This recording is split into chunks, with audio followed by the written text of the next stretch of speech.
Olá, vamos para mais uma aula da Fátima, aula de Química. Hoje nós vamos aprender sobre bases ou hidróxidos. Então elas podem ser chamadas ou de bases ou de hidróxidos. Quando eu tenho uma substância que tem essa classificação? Quando elas terminam com OH. Então, OH menos vai ser o seu íon característico. E eles possuem sabor cáustico, lixívia ou adstringente. O que é isso? Quando a gente quando a gente come banana verde, a língua não fica áspera, não tira a salivação da boca, isso é o sabor adstringente. Quando nós chupamos caju, certo? Então, as bases são substâncias que terminam com OH e têm sabor adstringente. Todas as vezes que nós temos uma base em solução aquosa, ela sofre um processo de dissociação iônica. O que é uma dissociação iônica? Quando ela separa o íon positivo do íon negativo. Em solução aquosa ou fundida, ou num caso ou no outro, ela sempre irá conduzir corrente elétrica. Ela é um composto iônico, ou seja, os elementos se ligam através de ligação iônica, e toda a base é neutralizada por um ácido. Vocês lembram em ácido que todo ácido é neutralizado por uma base. Vocês lembram que no ácido o pH é menor que 7. Na base, o pH ele tem que ser maior do que 7, certo? E a ação sobre indicadores. Quando eu coloco uma base na fenolftaleína, a fenolftaleína é um líquido incolor. Quando ele é colocado numa substância que é básica ou alcalina, ela fica vermelho. Como toda regra, tem uma exceção. A única base que não é iônica, que não é um composto iônico, que não sofre dissociação, é o hidróxido de amônio. Ela é a única base que não sofre uma dissociação. Ela sofre uma ionização, porque ela é formada a partir da reação entre a amônia e a água, certo? Então, agora nós vamos para a nomenclatura das bases. Facinho. Na nomenclatura das bases, como nós vimos, ela sempre é um composto iônico, com exceção do hidróxido de amônio, onde nós vamos ter um metal ligado a uma OH, que é a parte negativa, que é o ânion. Para dar o nome, primeiro nós precisamos observar se esse metal ele é um cátion fixo ou ele é um cátion variável. Quem são os cátions fixos?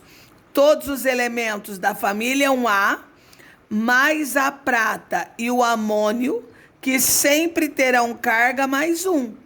Quem são os elementos da família 1A? Lítio, sódio, potássio, rubídio, césio e frâncio.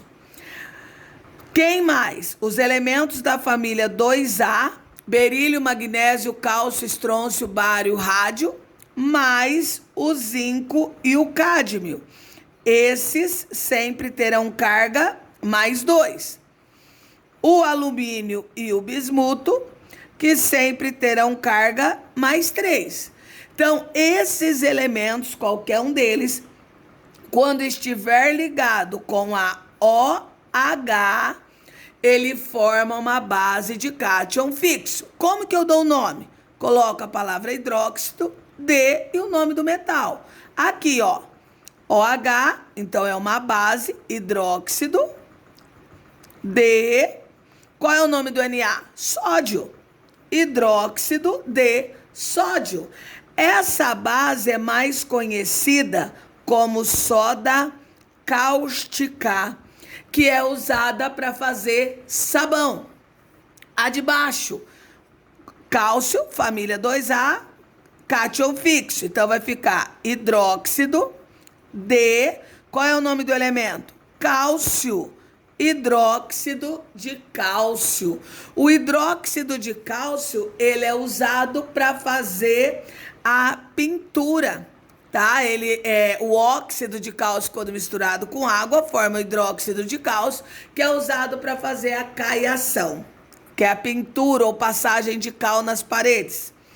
Aqui eu pus o contrário, eu dei o nome, eu quero a fórmula. Hidróxido de alumínio. Lembrando que a gente sempre começa pelo positivo, e o positivo aqui é o alumínio. Alumínio Al, a carga dele é mais 3, porque ele é da família 3A. Quem é o hidróxido? OH com carga negativo. O que eu vou fazer aqui? Vou inverter os valores. Então fica Al, OH entre parênteses, 3, hidróxido de alumínio. Aonde nós utilizamos o hidróxido de alumínio? O hidróxido de alumínio, ele é usado muitas vezes quando a pessoa tem gastrite. O médico pede para que após o almoço ele tome o hidróxido de alumínio, porque ele é um antiácido estomacal. Correto? Nós temos uma outra base muito conhecida, que é essa daqui, o MgOH2. Ela se chama hidróxido de magnésio, mais conhecido por vocês como leite de magnésia, que é vendido em farmácias. Esse leite de magnésia, ele também serve como antiácido quando tomado em quantidade bem pequena. Só que se você tomar uma grande quantidade de leite de magnésia, ele vai te dar uma diarreia, tá? Ele solta o intestino. Esses são os cátions fixos. Os cátions variáveis. Quem são os cátions variáveis? Nós temos o cobre, que pode ter carga 1 e 2. Nós temos o ouro, que pode ter carga 1 e 3. O ferro, o cromo, o níquel, o cobalto, que podem ter carga 2 ou 3. O chumbo e o estanho, que pode ter carga 2 e 4. Então, quando um elemento possui cargas diferentes, como a gente dá um nome? Então, nós vamos colocar a palavra hidróxido, o nome do elemento, mais o algarismo romano que indica a valência do elemento. Então, por exemplo, aqui, o ferro, nós vimos que ele tem carga variável. Então, como nós vamos dar o nome? Hidróxido de ferro. Qual a carga do ferro aqui, 2. Hidróxido de ferro 2. Já o de baixo, tá vendo? É o ferro, mas agora é OH3. Então, é hidróxido de ferro 3. Existe uma outra nomenclatura onde se usa o ico e o oso. Ico para maior valência. Oso para menor valência. Por exemplo, em vez de hidróxido de ferro 2, eu poderia ter dado o nome como hidróxido. Então, vamos olhar. O ferro pode ser 2 ou 3. Como aqui é 2, é menor. Hidróxido ferroso. Enquanto no outro, que é a de maior valência, em vez de hidróxido de ferro 3, poderia ficar hidróxido férrico. No de baixo, hidróxido de cobre 1. O próprio nome já indica que o cobre vai ter carga mais 1. E a OH tem carga negativa. Cancela CuOH. Se eu fosse dar outra nomenclatura aqui, muita gente pensaria assim, o cobre pode ser 1 e 2. Como aqui é 1, ficaria coproso? Não. Ficaria cuproso. Por quê? Porque o cobre, o símbolo dele vem do nome dele em latim, que é cuprum. Por isso que ficaria cuproso. É igual no ouro, o símbolo do ouro é AU porque vem de aurum. Então ficaria auroso ou áurico, certo? Agora nós vamos para a classificação. Nós temos 3 classificações.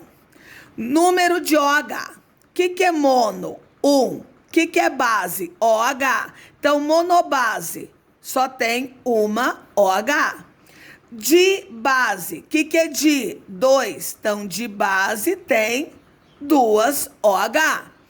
Tribase. Tri é 3. Então, tribase sempre vai ter 3 OH. Tetra, 4. Então, tetrabase, 4 OH. Correto até aqui? Então, vamos para o próximo.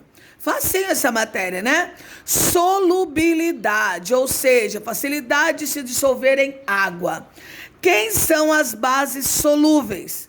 Todas as vezes que eu tiver um dos elementos da família 1A, quem são mesmo? Lítio, sódio, potássio, rubídio, césio, frâncio, mais a amônia. A amônia é a única base que é solúvel, mas ela vai ser uma base fraca. Se vocês lembram do experimento que eu já fiz um vídeo também, lá mostrava a condução de eletricidade do hidróxido de amônia, que ele é bem fraco, mesmo ele sendo solúvel em água. Pouco solúvel, os elementos da 2A. Só que aqui nós temos duas exceções. Na família 2A nós temos o berílio, magnésio, cálcio, estrôncio, bário, rádio. Vocês perceberam que eu não coloquei o berílio e o magnésio ali. Por quê? Porque o berílio e o magnésio são exceção da família 2A. Eles são praticamente insolúveis junto com as demais bases. Então, quando não for nem da 1A, nem da 2A, vai ser insolúvel. E forte e fraca. Quando uma base é forte? Toda vez que ela for solúvel e pouco solúvel, ela será forte. Quando ela vai ser fraca? Quando ela for insolúvel, correto? Quando que ela é insolúvel? Quando for o berílio, o magnésio e qualquer elemento outro que não esteja nem na família 1A nem na família 2A. Existe uma outra classificação que nós temos. Toda a base, ela é ternária. O que significa ternária? Toda a base, ela é formada apenas por 3 elementos, certo? Das bases muito conhecidas também, o hidróxido de amônio, ele é usado para se obter as substâncias como amoníaco. Então, quando a gente compra algum produto que tem cheiro forte de amoníaco, é porque tem uma quantidade satisfatória de hidróxido de amônio. Correto? Tchau, até a próxima aula.